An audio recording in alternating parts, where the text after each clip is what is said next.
Welcome to our channel. If you struggle with the pressures of self-improvement, this is for you. Did you know that suicide is now the second leading cause of death among teenagers? It's a chilling statistic, a stark reminder of the silent battles many young people face every day. Imagine the weight of a dark cloud hanging over a generation bombarded with messages about self-improvement. These messages, often well-intentioned, can sometimes feel like a relentless storm, pushing young minds to the brink. What happens when the drive to be better becomes a destructive force in the lives of young people? When the quest for self-improvement turns into a relentless chase, it can lead to burnout, anxiety, and a deep sense of inadequacy.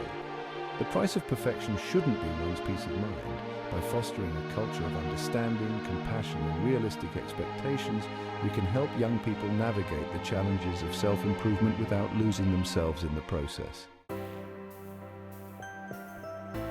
Striving for better self-improvement on its surface seems like a noble pursuit. It's about identifying areas where we can grow, learn, and become better versions of ourselves. For teenagers, this can manifest in a desire to excel academically, master a new skill, improve physical fitness, or build confidence. The internet is awash in self-improvement advice targeted at young people. Study hacks, workout routines, productivity tips. The message is clear. You can always be doing more, achieving more, being more, but this constant striving can quickly morph from a healthy pursuit of growth into a relentless pressure to achieve an unrealistic standard of perfection. The problem with this relentless pursuit of self-improvement is that it often breeds a constant companion self-doubt. Every accomplishment is overshadowed by the nagging feeling that it isn't enough. Every perceived flaw becomes magnified, a glaring reminder of inadequacy. Teenagers, already navigating the choppy waters of identity formation and social pressure, are particularly vulnerable to this type of thinking. The self-criticism becomes a chorus, drowning out any sense of self-worth or accomplishment. The pursuit of self-improvement, ironically, becomes the very thing that erodes their self-esteem. Section 4. Losing yourself in the pursuit. When the focus becomes solely on achieving some future, idealized version of yourself, it can be easy to become consumed by that vision. You might find yourself constantly comparing your current state to this imagined future, always feeling like you fall short. This relentless pursuit can overshadow the importance of who you are right now in this very moment. It's easy to lose sight of who you are in the present. The hustle and bustle of daily life, combined with the pressure to always be better, can make you feel disconnected from your true self. You might start to feel like a stranger in your own life, going through the motions without truly experiencing them. The pressure to conform to external standards of success, beauty, or intelligence can lead to a disconnect from one's true self. Society often sets these high, sometimes unattainable standards, and in trying to meet them, you might find yourself losing touch with what makes you unique. The desire to fit in and be accepted can overshadow your own values and beliefs. This loss of authenticity can be incredibly damaging. When you start to live a life that isn't true to who you are, it can create a sense of inner conflict. You might feel like you're wearing a mask, hiding your true self from the world. This can lead to a deep sense of dissatisfaction and unhappiness, leading to feelings of emptiness, anxiety, and depression. These feelings can be overwhelming, making it hard to find joy in the things you once loved. The constant pressure to be someone you're not can take a toll on your mental health, leaving you feeling isolated and alone. Teenagers may find themselves engaging in behaviors they think will make them more likable or successful. This is a critical time in their lives when they are still figuring out who they are. The desire to fit in and be accepted by their peers can lead them to adopt behaviors and attitudes that don't align with their true selves, even if those behaviors feel inauthentic to who they are at their core. This can create a sense of inner turmoil as they struggle to balance the need for acceptance with the desire to be true to themselves. The forced smiles and inauthentic actions can lead to a feeling of being trapped in a role that doesn't fit. The pressure to improve can become a cage. Instead of feeling motivated and inspired, you might feel trapped and restricted. The constant need to be better can make you feel like you're never good enough, no matter how hard you try. This can create a cycle of self-doubt and self-criticism that is hard to break free from, trapping them in a cycle of self-doubt and self-rejection. This cycle can be incredibly damaging as it erodes your self-esteem and confidence. You might start to believe that you'll never be good enough, no matter what you do. This can lead to a sense of hopelessness and despair, making it hard to see a way out.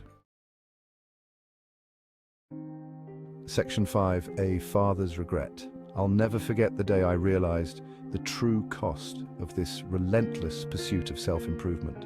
It was a moment of clarity that struck me like a bolt of lightning, a realization that came too late to undo the damage already done.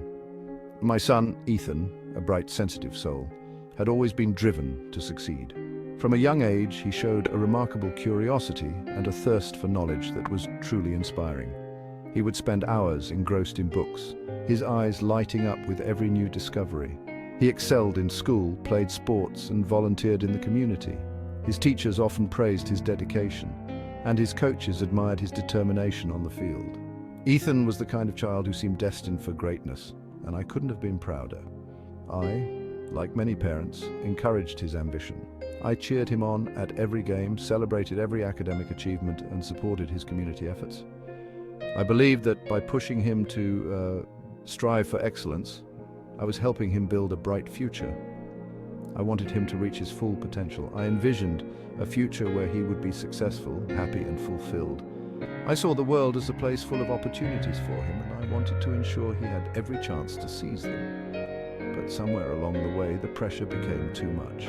The expectations, both his and mine, began to weigh heavily on his shoulders.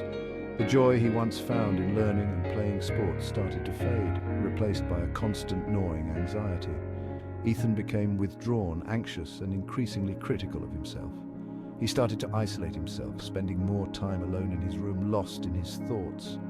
The spark in his eyes dimmed, and the weight of his own expectations seemed to crush his spirit. He stopped enjoying the activities he once loved, his focus solely on achieving the next goal, the next milestone. The soccer ball that once brought him so much joy lay abandoned in the yard, a silent testament to the pressure he felt to constantly perform.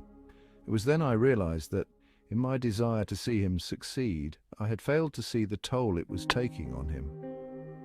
I had been so focused on the end goal that I lost sight of the journey, and in doing so, I lost sight of my son.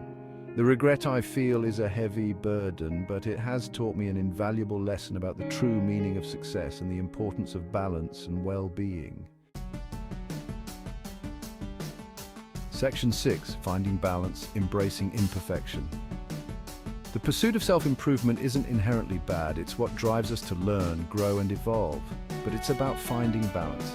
It's about recognizing that true growth comes from a place of self-acceptance, not self-criticism. We need to teach young people that it's okay to make mistakes, to have flaws, to be perfectly imperfect. We need to celebrate their efforts, not just their accomplishments. We need to remind them that their worth is not measured by their productivity, their grades, or their social media following. Section 7, A Call for Acceptance. This is a call to action for parents, educators, and anyone who interacts with young people. Let's create spaces where vulnerability is met with compassion, where mistakes are seen as opportunities for growth, and where self-acceptance is the ultimate goal.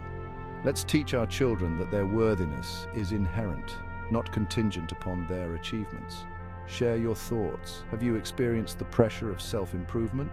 What are your thoughts on finding balance and embracing imperfection? Let's continue the conversation. Follow for more on mental health, self-care, and creating a more compassionate world.